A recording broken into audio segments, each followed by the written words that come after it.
Good morning, everyone. Sorry to be a little late. We were working on some technical issues, but we've got them worked out now. Wow, what a weekend! Amazingly tumultuous weekend throughout the United States. Just absolutely um, tumultuous weekend. I'm really don't know what to say other than to say that my heart, mind, and condolences go out to George Floyd's family. I can't even begin to imagine the pain they must be going through right now. I just, as a father of sons, you just don't expect to bury your children. You don't expect your son to leave um, home that day and not come back alive. What a terrifically tragic situation for him to be murdered. And I want to say I support all of those people that are out legitimately and in a caring way supporting the Floyd family by protesting throughout the United States. That is our right to do. I think that those protests are being hijacked by the 1% that are out looting. And I think the Floyd family has said that.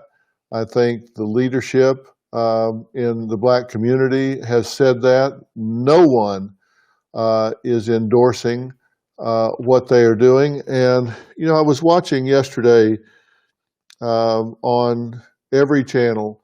I was watching New York channels, LA channels, national channels. I was watching these looters as they were going in and out of stores, and they're laughing and talking and high fiving and jumping up and down and celebrating. That did not seem to me to at all be honoring uh, George Floyd. It did not seem that they had George Floyd in their hearts at all. It seemed to me like they were celebrating free stuff. And the arrogance as they looked into the camera, just looked right into the cameras, not even in many cases trying to hide their faces in any way. So just expecting that they could get away with it. I want to read some comments. Um, Coral K. Owens says, quote, "This is crazy. Dr. Phil, did you see what happened in Scottsdale, Arizona?" No, I did not see what happened in Scottsdale. April Sullivan Williams says, "It just makes me cry of everything happening right now. It's all overwhelming." You know, April, you're right. It really is overwhelming, everything that's happening right now, um, because it seems like we have a perfect storm. Um, Hang on a second. I got to plug something in so I don't lose power. Could you plug this in for me? Hang on. I want to plug this in right here. Unplug that and plug that in. It seems like we've got a perfect storm of what's going on right now. You know, we've got the pandemic that's happening, and then we have um, what's happening with the protest that's going on, then the rioting within the protests, the looting that's going on. Now we have hurricanes bearing down on the country. It just seems like everything that's going on. And I appreciate you guys checking in. Popcake Perfect is checking in. Gabriel Dawkins is checking in. Thank you so much on Instagram for listening to what I have to say. Um, Gabriel Dawkins is checking in. Thank you so much for um, sharing time with me today, because I want people to listen to what I have to say. Jennifer Payton Hetty says, please give us good guidance for our families. We're having to drive our cars armed with our babies, just trying to go to the grocery store. It just seems so odd that that's happening in America right now. You're right. And, you know, it's going to continue to happen until something changes systemically. And when I say systemically, I mean this isn't just something that occurred. This isn't just something that happened in an isolated way. And let me give you my analysis of what went on here and why I say this is systemic. This happened with George Floyd. Okay, one of four of the people involved, of four of the officers involved was arrested. And that sends a signal.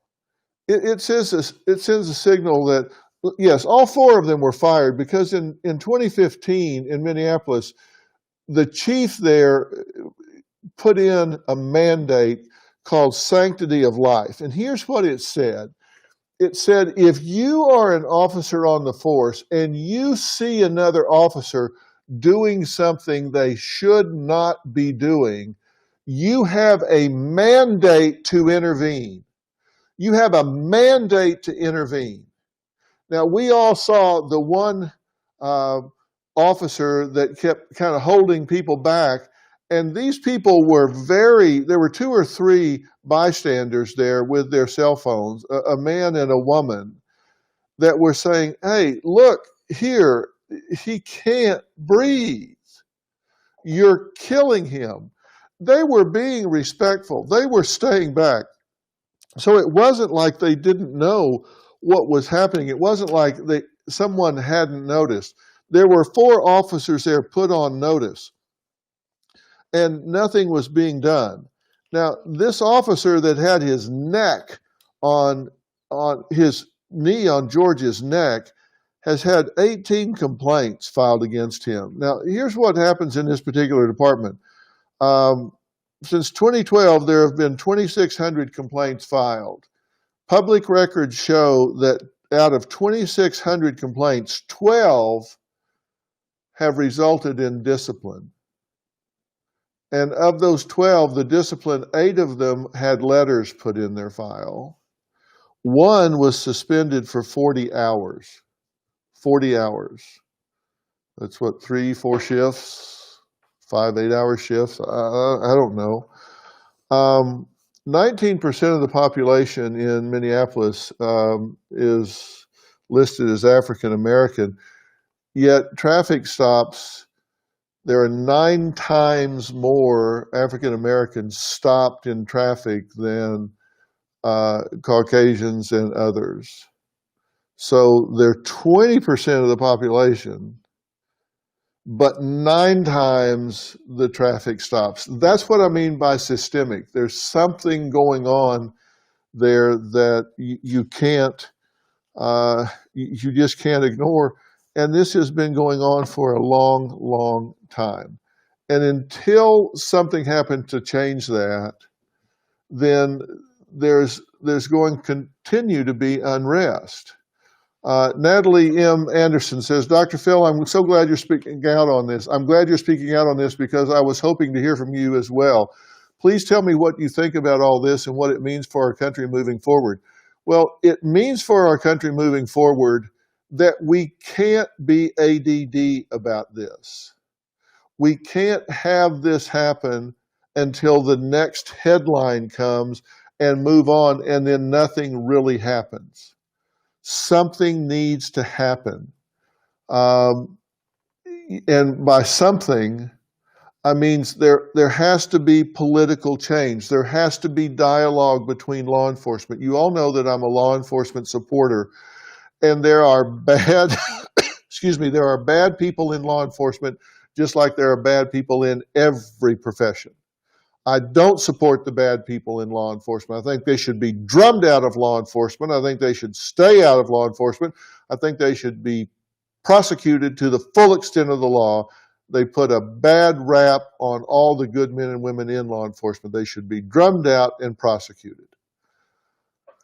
Norm McGinley says, why don't they honor his memory by helping folks in their communities? So many of the businesses that are being destroyed are mom and pop businesses that are ethnic owned businesses. I mean, they're tearing down these people that have worked their whole lives to build businesses and contribute to the community. Um, so I'm really bothered by that. I just hate it. Um, Hemi and Dash 444 says hello. Abbott 9322 says very sad. Um, um, so many of you on Instagram are agreeing with your concerns about everything that's going on. Rachel Atkinso 1234 says end racism.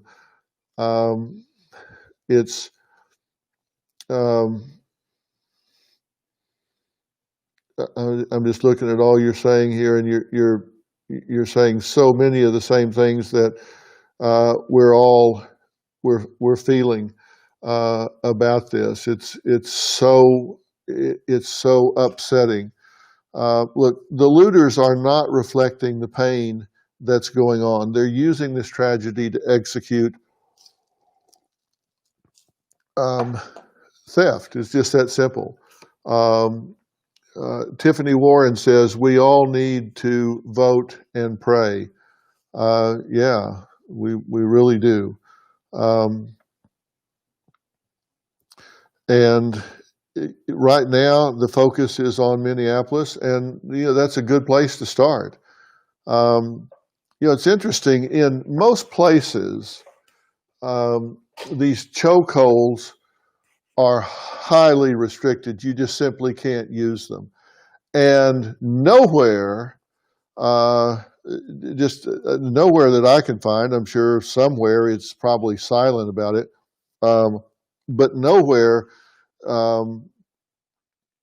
that I can find, so I'll just say most departments,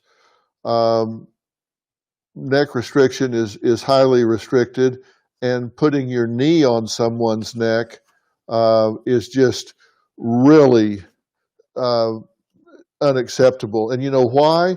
It's actually spoken about in a lot of research and some of police manuals. When you do chokeholds, they're highly restricted because they're dangerous. The bulk of the time that they're used, and they've been used, according to public records in Minnesota over the last 5 years, 237 times, 44 times people were rendered unconscious. And the bulk of those that were unconscious, half were injured, in fact. And 60% of those that they were used on were black, 30% were Caucasian. And there's no reason to apply knee to the neck. And there's explanation for it in manuals throughout. Why? Because there's life-threatening potential, which means this is foreseeable.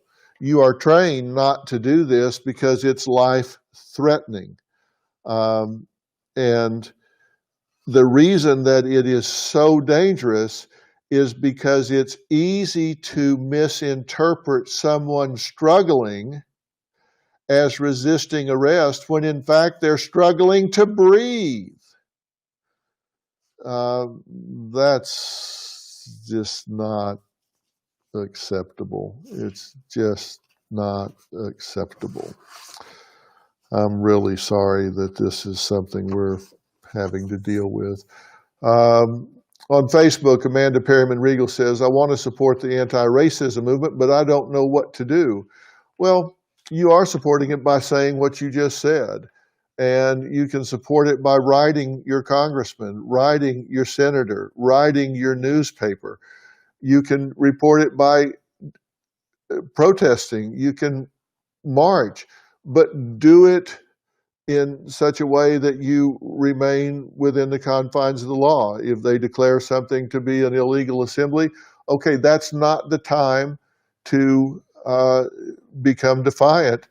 And if there are looters out there, you don't want to be associated with those people. You've got to get away from them. They're ruining this for everyone. They're ruining everyone's opportunity to make respectful, meaningful statements about what has happened to George Floyd, and what is happening in the United States right now. Wendy Fox says, we can't keep doing the same thing over and expect a different result. Something has to change. That's exactly right. And what has to change is at a policy level, systemic. It has to change where people understand. And I don't want to get too much into the weeds here, but the union that these police officers in Minneapolis belong to, the fact that they've remained silent on this, that silence is deafening. It speaks volumes. I understand they're there to protect the officers from management firing their people capriciously, just doing things that they shouldn't do. But when somebody goes rogue, I've studied this video. I've broken it down minute by minute. It appears to me that he kept his knee on this gentleman's neck for 2 to 3 minutes after he was probably deceased. So you don't need to restrain a dead person. This was so excessive, and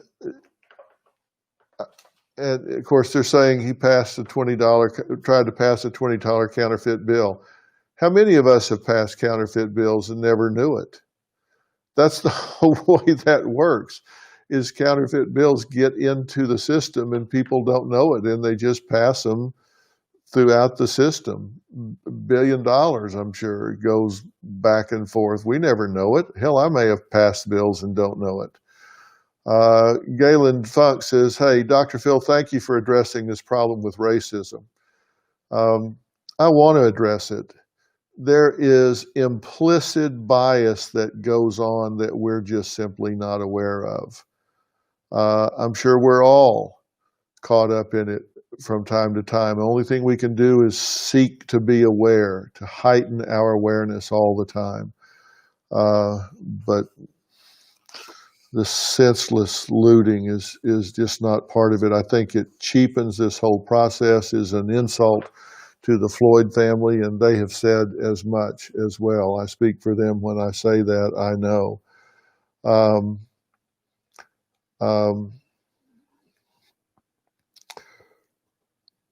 I'm looking at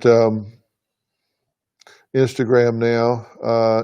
Instaham is great, says 70% of the rioters in my city aren't from here. I've been hearing the same thing from Sheriff Villanueva here, saying a lot of these people are from out of town. I don't know where they're coming from. Isu Yadas Alegre says Black Lives Matter.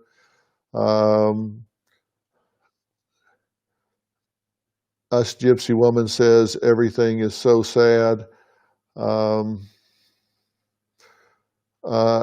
Alex S3C2 says, I have seen numerous people on Instagram supporting these lootings and the beatings of store owners. These people are being poisoned by violent people. I hope everyone sticks to peaceful protesting. I couldn't agree with you more. Everybody seems to be of the same sentiment here. We all want to honor George Floyd. And all this is happening while the pandemic is still going on. And you see these people out there in these mass groups. There's no social distancing going on. Big percentages of them don't have masks on, and that's really, really difficult. We're doing a show about that today, actually, and the show that we're doing today talks to some of these frontline responders, that are going to have to deal with the fallout from this when it comes out. If there's a surge from this, we talked to Jessica in Philadelphia, who is a rapid response ICU nurse. And what rapid response ICU nurse means is when somebody is coding, when they stop breathing, ventilator or otherwise, she's the one that they call. She's the one that comes racing in and tries to save this person. And, frankly, she has tremendous guilt for the people she can't save. It's just really eating away at her because she feels so inadequate that she can't save them. She wakes up at 4 a.m. in a panic that she has COVID-19 now because she's so up close and personal with these people. And she says she still is seeing vivid images of the patients that she's lost. And she's the one that even after she tries to save the patient, if they die, she's the one that has to wrap the body up and put the toe tag on them. And she doesn't want to wake up in the morning because of the anxiety about what she'll face. So there's just so much that she's dealing with, and we seem to be getting over the hump with this, and now all of this in the street is happening. And so we're having to deal with that. And, right when all these businesses got to open up, now all this happens and everybody puts curfews on and says, okay, you can't come out. So here we have restaurants that have ordered food, they've ordered inventory to come in, perishables, hoping that people will come back. And then all this rioting and looting starts, and so they impose these curfews, and so now nobody can come. And even before that, something was happening. I've been asking you guys what you're going to do when things open up, and so I've been kind of tracking this, and people have not been racing out there at all. In Georgia, they opened up pretty freely, and restaurants and all are saying 20% of what they expected are showing up. In Minnesota, apart from what's happened in Minneapolis, in the malls, like a handful of people are showing up.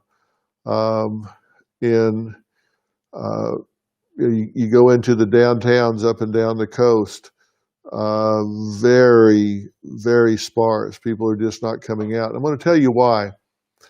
It's something that is called negativity dominance. And that's a psychological phenomenon, negativity dominance. If you look in the dictionary, there are a lot more terms describing negative situations than there are positive situations. And that's because when something negative happens, it delivers a lot more punch than when something positive happens. Negative information spreads much more faster than positive information. Bad news just travels faster. And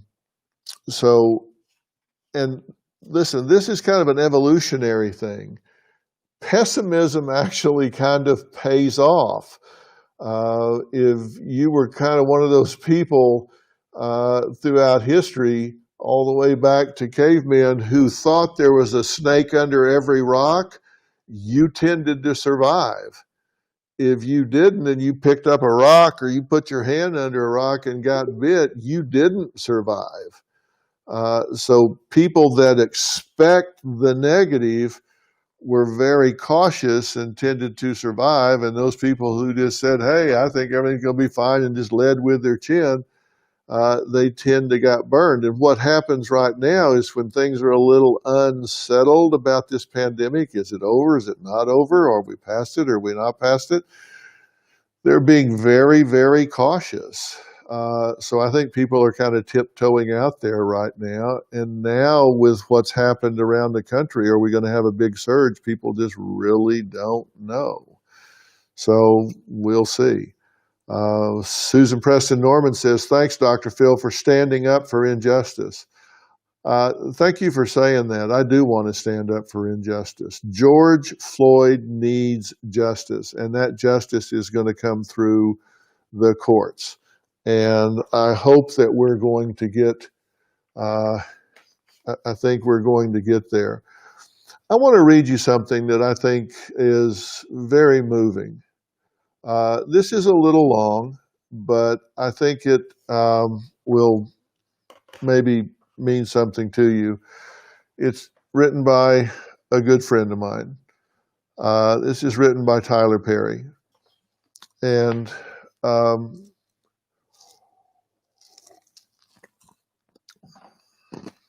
Tyler's a good friend. We've known each other a long time. We've worked together before. We'll be working together again. He actually presented me my star on the Walk of Fame just recently. And he wrote, I spent the past few days with an extremely heavy heart, having very high-level conversations with people who don't look like me, people who may not believe what I believe, people who don't know what it's like to be black in America, but were willing to listen. White people who are Republicans and Democrats with different opinions, different views and different ideas and strategies on how to stop this. White people with the power to have this go either way. I also spoke to George Floyd's immediate family and tried to speak comfort in this moment. I have to tell you, they are adamant in their call for peaceful protest. I want you to know that while some of us are protesting out there, others of us have the gift of being able to pick up the phone and go straight to the people who have the power with the stroke of a pen to affect change. And it takes all of us black people to do our part. Think about this, please. We're only 12 to 14% of the U.S. population. With a number like that, we need allies that don't look like us.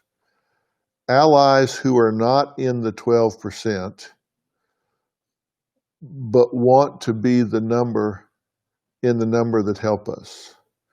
And you got to know that I wasn't the only one doing this. There are a lot of high-profile black people. Sorry, this is not moving properly. Oprah, Jay-Z, Diddy, athletes, politicians, business leaders, preachers, community leaders, and on, who are doing the same thing I was doing to help. This is a reasoned approach to what I'm talking about here. And Tyler, my friend, thank you so much for saying what you're saying. Thank you so much. Robin handed me that. Thank you. Thank you so much for saying that. And you know, of course, I'm one of those people. We all need to do this. We all need to work together. And I hear people say, hey, I'm colorblind. I don't see black, I don't see white, I'm colorblind. I don't want to be colorblind. Dr. Phil doesn't want to be colorblind. I want to be color sensitive.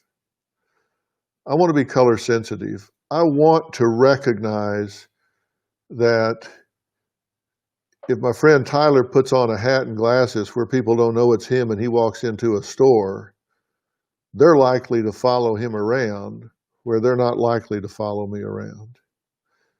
If Tyler's in a car that happens to be a really nice car because he has worked hard and gone from being homeless to being very successful, and he drives through a nice neighborhood in a nice car and somebody sees a black man driving a nice car, they're very likely to stop him to find out what the hell he's doing in that nice car. And when they stop him, that may be the 5 most dangerous minutes in his life. I don't want to be colorblind. I want to be color sensitive. That's my pledge. I'll talk to you tomorrow.